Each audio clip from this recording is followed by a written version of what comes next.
friend, I'm Gopi Kumar Srivastav. Today I'm starting a new chapter of history, chapter 5, when people rebel, 1857 and after.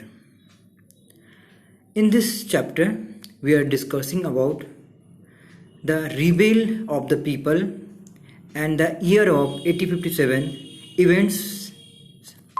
To know this chapter in better way, we have to understand its all topics one by one. The first topic is the policy and the people. पहला जो topic है वो policy and the people है. The policy of the company were affecting the king, queen, peasant and the sepoy. जो हम आपको बता दें यहाँ पे कि जो ब्रिटिश हमारे देश में आया था वो वेरियस पॉलिसी को हमारे देश में लाया था, और ये सभी पॉलिसी सिर्फ ब्रिटिश के इंटरेस्ट में था. वो ना ही किसी किंग के लिए था, ना क्वीन के लिए, ना पीजेंट के लिए, ना ही किसी सिपाही के लिए, सिपोई के लिए.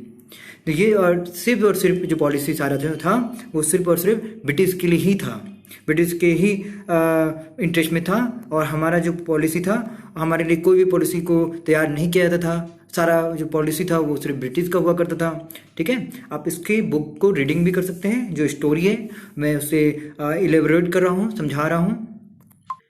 The second topic is Nawab lost their power in the mid 18th century. The Nawab and the rajas had been seen their power erode.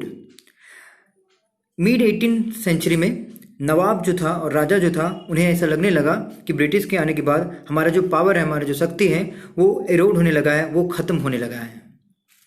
Many ruling family tried to negotiate with the company. बहुत सारा जो family था, ruling company जो हमारे देश में शासन कर रहा था, वो नेगोशिएट करने लगा कंपनी के साथ, ब्रिटिश इंडिया कंपनी के साथ, ताकि वो अपने बातचीत को समझाए, वो बातचीत करे ब्रिटिश से और ये बताए टू प्रोटेक्ट देयर इंटरेस्ट, मतलब अपने प्रोटेक्शन के लिए, अपने शासन को बचाने के लिए. यहाँ पे बहुत सारा रूलिंग जो फैमिली है, बहुत सारे जो राजा महाराजा हैं, वो ब्रिटिश से बात करने लगा. जैसे एग्जाम्पल में ले लेते हैं, Rani Lakshmibai of Jhansi wanted to the company to recognise her adopted son as the heir to the kingdom after the death of husband.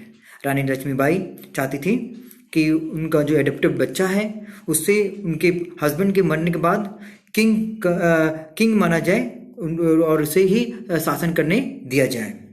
उसी प्रकार से, जिस प्रकार से रानी लक्ष्मीबाई चाहता था, उसी तरह से नाना साहब भी चाहते थे. Nana Sahib the adopted son of the Peshwa Bajirao to.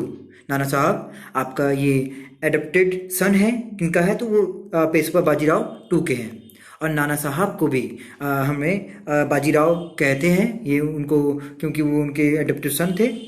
तो यहाँ पे भी ये कहा गया है कि Nana Sahib please that the he would given his father pension when the latter died. Nana Sahib ने कहा कि उनके पिता के मरने के बाद वो जो भी शासन का पेंशन आएगा वो उन्हें दिया जाए. However, the company, confident of its superiority and the military power, turned down their pledges.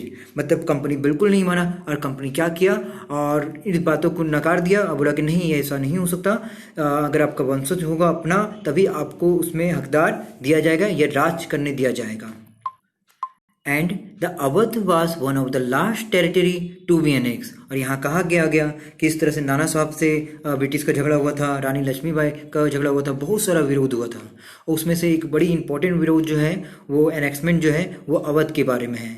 Awadh भी जो टेरिटरी था, जो राज था, वो ब्रिटिश ने एनेक्स कर दिया, मतलब अपनी ओर खींच लिया था. इस अवध को एक नियम के अनुसार, एक एक्ट के अनुसार खींचा गया था और हड़पा गया था, जिसका नाम है सफजरी alliance. According to the terms of this alliance, Indian rulers were not allowed to have their independent forces.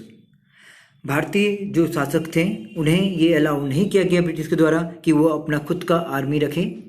They were protected by the company and had to pay for their subsidiary forces. उन्हें कहा गया कि वो British का जो power है या जो ब्रिटिश का जो आर्मी है, जो फोर्सेस हैं, उसे अपने शासन में शामिल करें. वो इंडियन सिपाही को या जो शासन है या फोर्स को वो ना रखें.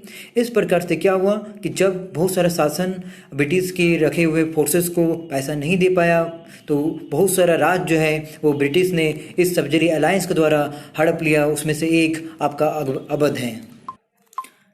Dalhousie declared that the territory was being misgoverned and the British rule was needed to ensure proper administration. Dalhousie को लगता था कि जो हमारे जो देश में जो शासन है वो हमारे देश के शासन को अच्छी तरह से नहीं चला सकता, इसलिए हमारे देश को एक ब्रिटिश एडमिनिस्ट्रेशन की जरूरत है। इस प्रकार से डलहौसी ने बहुत सारे सब्सिडियरी अलायंस के द्वारा बहुत सारे राज्यों को अपने ओर खींचते चला गया। The name of the Mughal king remove from the coin minted by the company. बहुत सारा जो नाम मुगल का जो कॉइन में लिखा हुआ था उसे धीरे धीरे हटा दिया गया।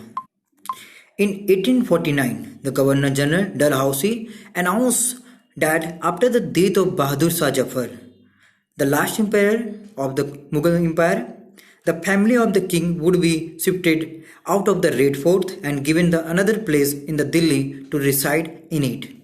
1849 में गवर्नर जनरल डलहौसी ने ये अनाउंस किया कि बहादुर शाह जफर के मरने के बाद उनके फैमिली को रेड फोर्ट से निकालकर दिल्ली के किसी और जगह में रखा जाए। In 1856 the governor general Lord Canning decided that Bahadur Shah Zafar would be the last Mughal king and after his death none of his descendant मतलब ones would be recognised as the king, they would just be called princes. ये कहा गया बहादुर शाह जफर के मरने के बाद अब किसी को भी किंग नहीं माना जाएगा मुगल का, और किंग्स की जगह उसे जितना भी उनका जो वंश है उसे सिर्फ प्रिंसेस कहा जाएगा, मतलब उनसे राजपाट का जो पावर है, जो शक्तियाँ है वो छीन लिया जाएगा। So this is my first video and I completed in this video two topic, policy and the people, and the Nawab lost their power. In this two video I will already discuss about many Sasan empires and the Lakshmi Bai Jhansi Ki Rani and the Bajirao Peshwa. So there are lots of questions related to this two topics will be given in my PDF. Must make them and not to write notes, only write question answer and the internal question, fill in the blanks, objectives. These are the exercise questions. Some not necessary to write down the notes. बहुत सारे बच्चे notes लिख लेते हैं पर ये जरूरी नहीं है बिल्कुल नोट्स लिखने का।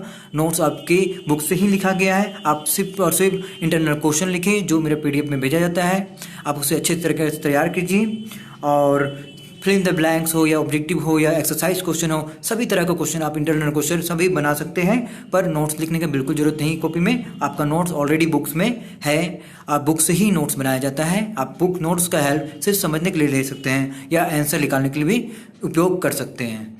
सो I already complete this video. Thank you.